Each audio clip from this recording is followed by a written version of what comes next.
Hello, welcome back. Thank you once again for joining us here today. We're going to take another really honest look at our situation here in the world. I mean, you deserve nothing less than this, by the way, because we all dance around these ideas in our lives. We want to wake up, and at the same time, we don't. Because we want to keep all of our little judgments of certain people, our own special disdain for that certain somebody or that certain group of people. We want to keep that and still wake up. And along the way, we've got to be very honest with ourselves and accept that we can't do it that way. You cannot keep your special little forms of hatred and judgment for some people, including yourself, and expect to awaken. That's not how it works. Hmm. Enter A Course in Miracles. And, well, we resist this. You may be resisting this very firmly, very loudly, and that's quite common. All resistance is the ego attempting to preserve its illusory self. Yes, illusory. So, I mean, you can count on that. So, let's take a look at what appears to be our life here in the world. It's what we call our reality. And it's governed by certain laws that Chapter 23, Section 2 of the text of A Course in Miracles refer to as the laws of chaos. And let's be, again, really honest with ourselves. Deep down, nobody wants chaos. We may invite it, but we don't really want it because nobody wants madness. We really don't. We don't want madness. The problem that we run into is we believe all of this madness, the violence, the judgment, the blame, the battle and competition, all of the separation. The problem with this, we don't want it, yet we believe it's true. That's a big issue, isn't it? We believe that all of this chaos and madness is true, which brings a complete upside down perspective. And our perception is completely backwards. Believing all of this madness is true, in other words, our reality, we turn away from what's really true. We turn away from love in favor of separation, division, hatred, blame, fear, chaos, warfare, and on the list can go. Name the word. So, this course is all about turning our perception right side up. It is upside down. So, rather than turning it upside down, let's turn it right side up. That's what all of this is about. All of it. So, because we're seeing things completely backward, we need help. Quite simply. I mean, how many times in your own spiritual practice, your journey, your walk, call it whatever you want to call it, how many times have you said, help, asked for help, right?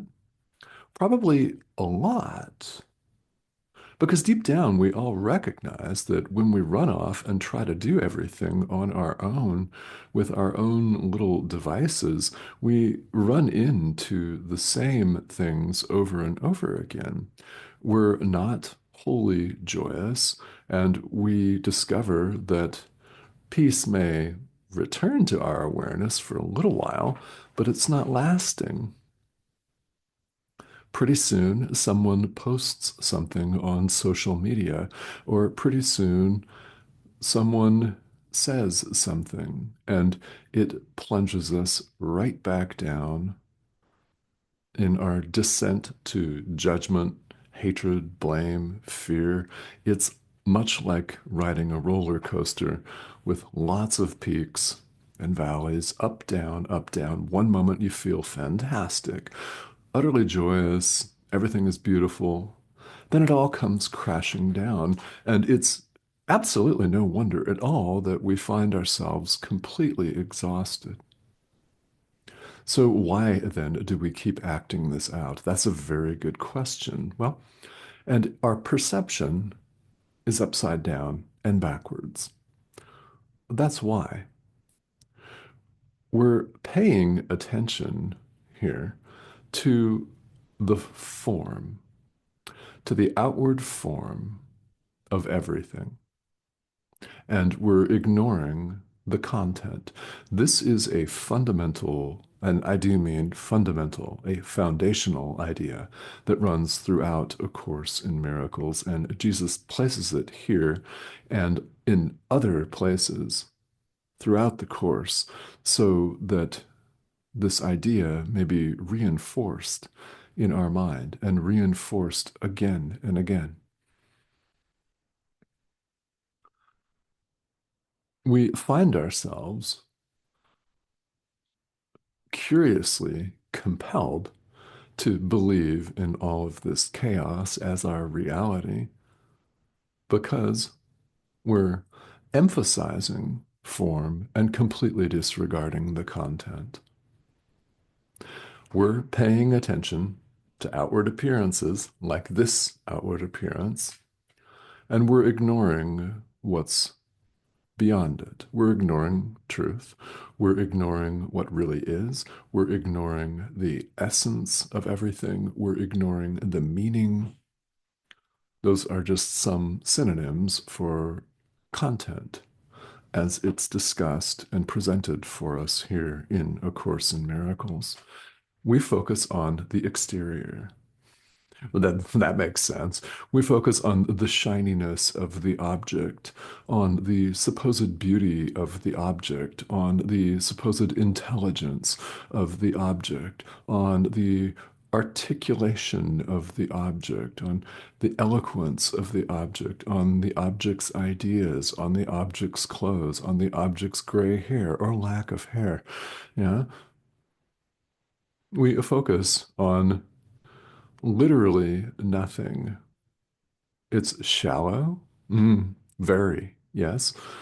We're looking at a veneer and we're not bothering to go past that to the heart of the matter, to what really is. And the Holy Spirit invites us to look with Him and go beyond to the content. But because we ignore the content, the essence, the heart of the matter completely, we're focused on the outward form. So no wonder we continue to spin in this cycle, this recycling of our guilt, doing the same things over and over again. In other words, thinking that we're separate from everyone else and God and judging and blaming accordingly, condemning, attacking, judging and blaming, believing that we're really separate beings in truth. Because when we look at the outward appearance only, it sure looks that way, doesn't it? And we take this to be our reality, disregarding what really matters. disregarding it completely.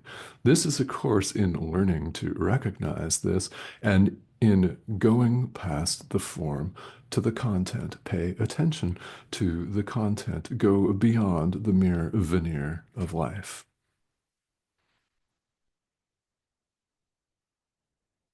And you, of course, are more than welcome to answer that you don't feel ready for that or you don't want to, and that's okay.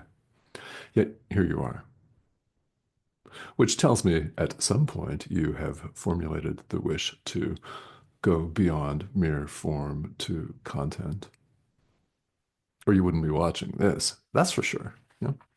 So, as always, you're invited to stick around.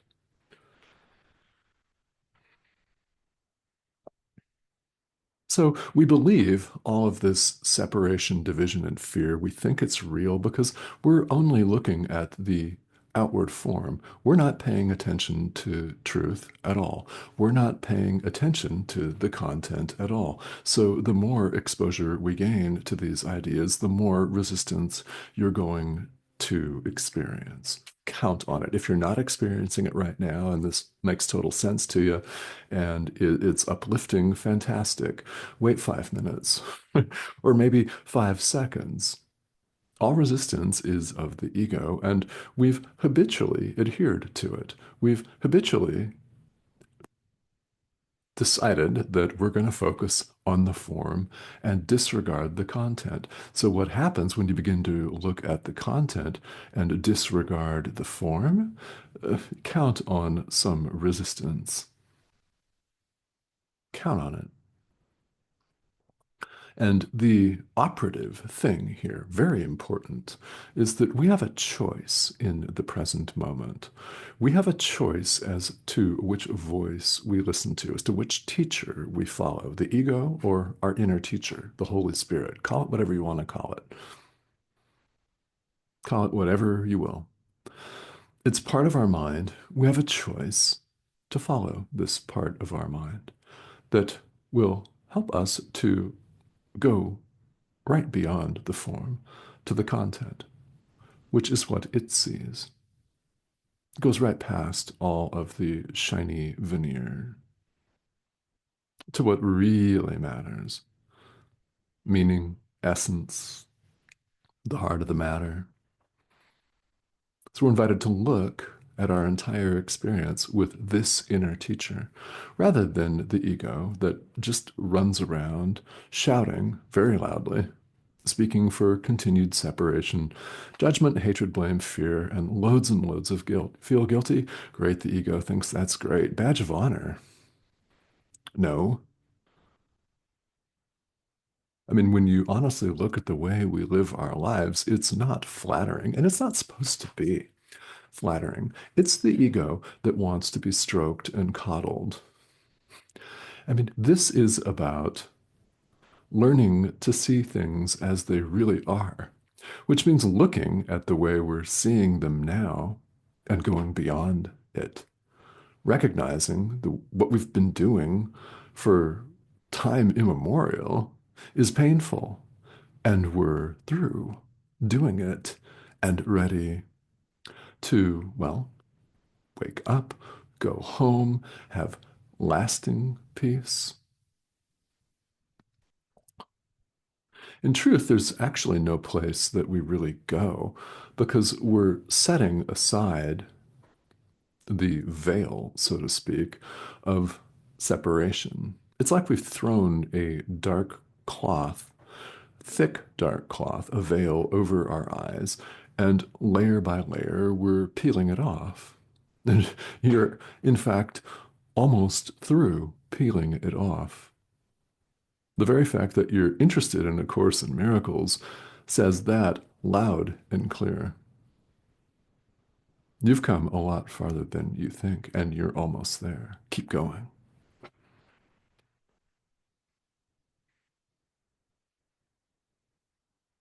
When we continue to put our attention and our belief on the outward form, we're making a mistake. Jesus says here in this section of the text, can you paint rosy lips on a skeleton, dress it up, and make it live?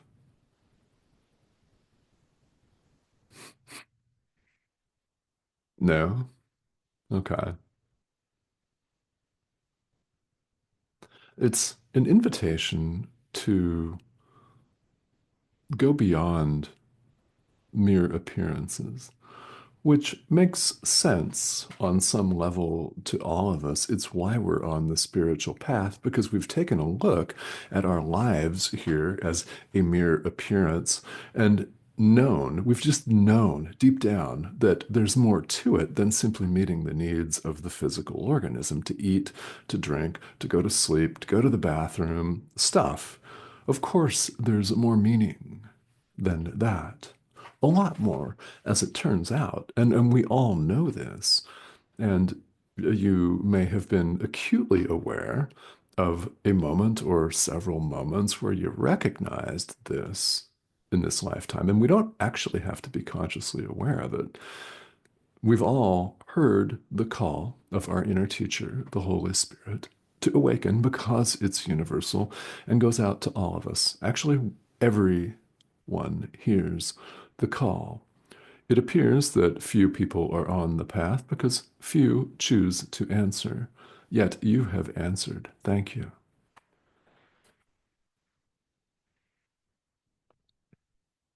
The truth is, we could have all of this undone right now.